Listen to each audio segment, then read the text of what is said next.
bairro aqui, Poraquê, Munduruku. Bom dia. Bom dia. Eu sou Poraquê, Munduruku. Eu tenho também o nome de branco, né, como muitos parentes. Meu nome de branco é Glailson Santos.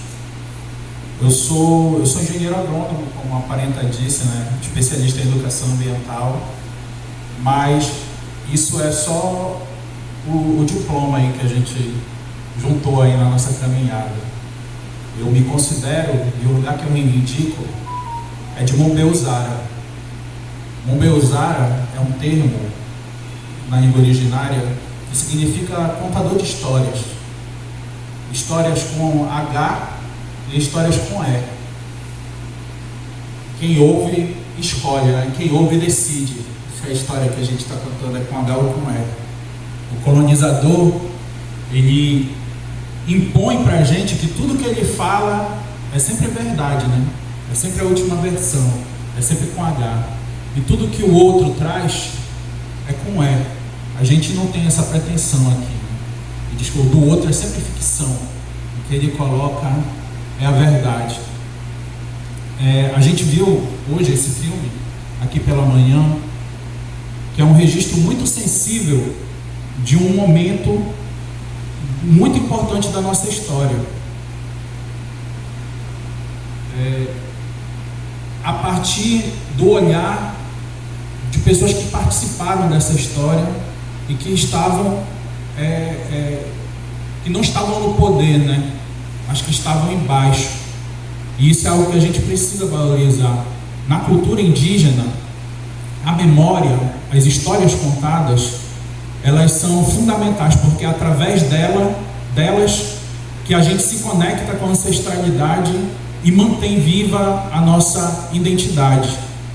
Então, eu acredito que trabalhos como esses são muito importantes para manter vivas as memórias, né? E nesse sentido dialoga muito com as nossas tradições, de rememorar as memórias e de entender as memórias não como algo que ficou do passado, mas como lições que precisam estar presentes para a gente conduzir a nossa vida no aqui e no agora.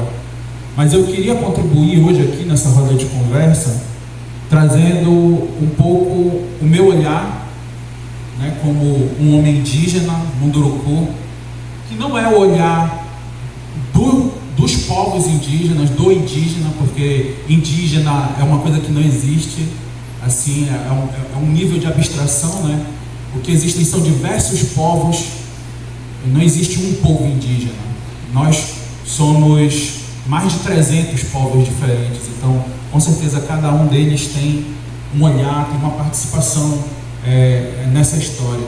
Mas eu falo aqui do meu lugar, de um homem Munduruku que vive em contexto urbano, um processo de retomada ancestral. E quando eu vejo essa discussão, eu acho sempre importante a gente tentar abordar essas questões por um olhar anticolonial. E o que seria um olhar anticolonial? O colonizador é próprio do colonizador dividir, roubar e apagar. O colonizador, ele divide, rouba e apaga. Ele divide para conquistar, rouba para tomar para si enriquecer, e apaga para esconder os seus crimes. Então, às vezes a gente acaba reproduzindo essa forma de estar no mundo do colonizador sem nos dar conta, porque nós estamos imersos. Nós fazemos parte, querendo ou não, dessa sociedade colonial como ela é imposta para a gente. Então a gente tende a dividir tudo no mundo.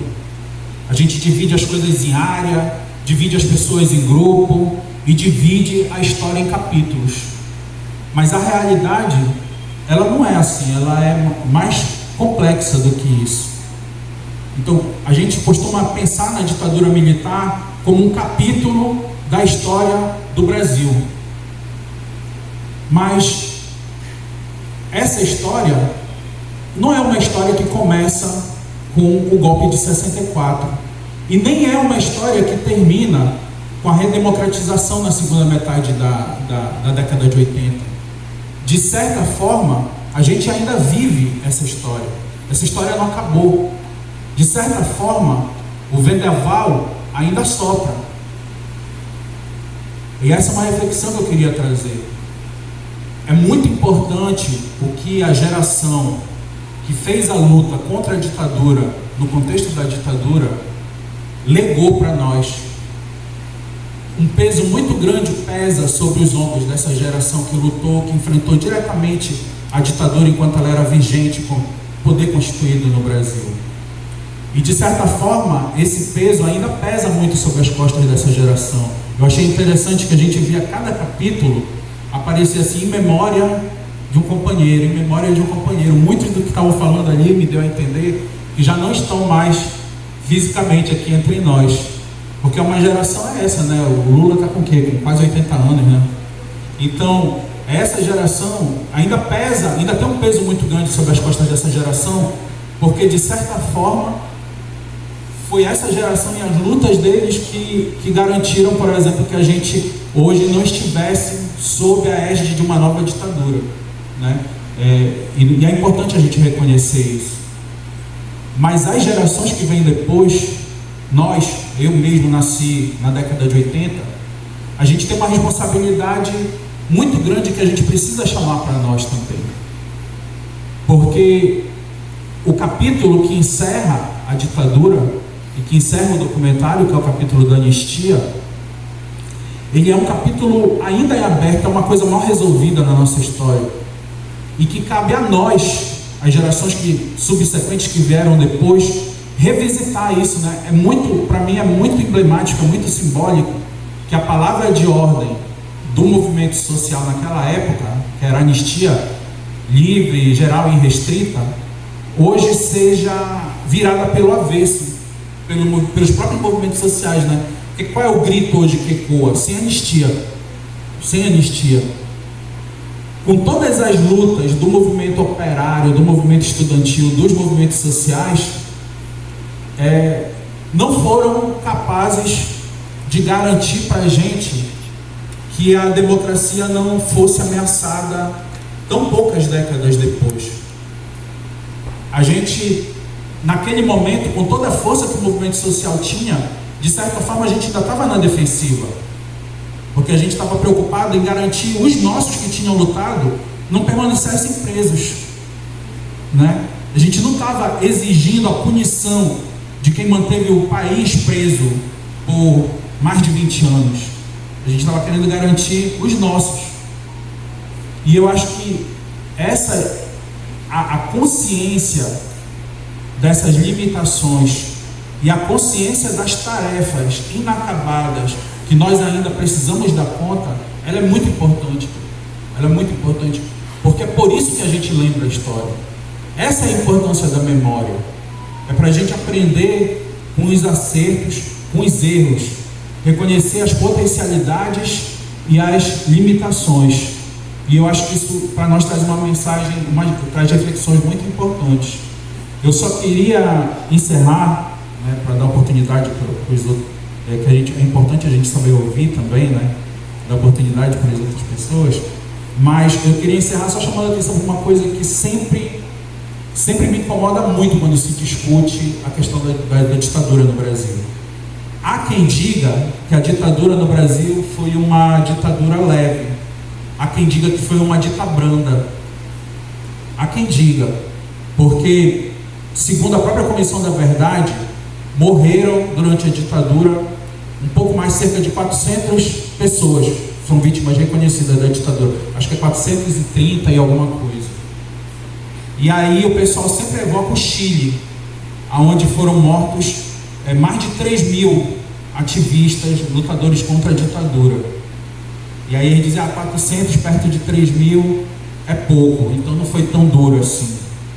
Mas uma coisa que frequentemente se esquece, quase nunca se lembra, é de que essas pouco mais de 400 mortes foram mortes de não indígenas durante a ditadura militar no Brasil. Porque, segundo levantamentos do próprio governo brasileiro, durante a ditadura foram assassinados mais de 8.000 indígenas. Mais de 8.000 indígenas. 20 20 vezes mais do que os mortos não indígenas. Por quê? Porque a outra coisa que as pessoas esquecem ao separar o mundo nas caixinhas é de que não existe luta em defesa da natureza, em defesa da Amazônia, sem a luta em defesa dos povos da Amazônia. E para derrubar a floresta, primeiro é preciso fazer tombar os povos que a protegem. Então, para que a ditadura pudesse avançar com os grandes projetos na Amazônia, os ditos grandes projetos, para que a noção de desenvolvimento que foi imposta e que segue sendo imposta mesmo após o fim da ditadura, está aí Belo Monte, está aí o avanço do Dendê aqui na região nordeste do Pará, o avanço da soja, aliás, a soja no oeste do Pará, aqui no nordeste o Dendê, é pós-ditadura. E para que esse projeto de desenvolvimento pudesse avançar, foi preciso que se assassinassem os povos da floresta. E ninguém lembra dos 8 mil parentes assassinados pela ditadura, para lembrar, por exemplo, que nós não foram 400, ou pouco mais de 400 as vítimas da ditadura no Brasil. Foram quase 9 mil, né? E o Chile 3. Então, era só uma coisa que eu não podia deixar passar. Sempre me veio muito isso, e para a gente ter a dimensão de quanto sangue foi derramado nesse processo, e segue sendo. Obrigada, muito bem lembrado pelo nosso companheiro aqui, nosso parente. É verdade, tanto é que a gente realizou também um documentário ali, Construir a Equeoara, que foram muito assim, barbarizados também pelo Exército Brasileiro, na década de 70, 72, na prerrogativa de que estavam aliados à guerrilha do Araguaia. Então, o Exército Brasileiro invadiu a sua aldeia. As mulheres foram proibidas até de tomar banho, porque eram sempre seguidas pelos soldados.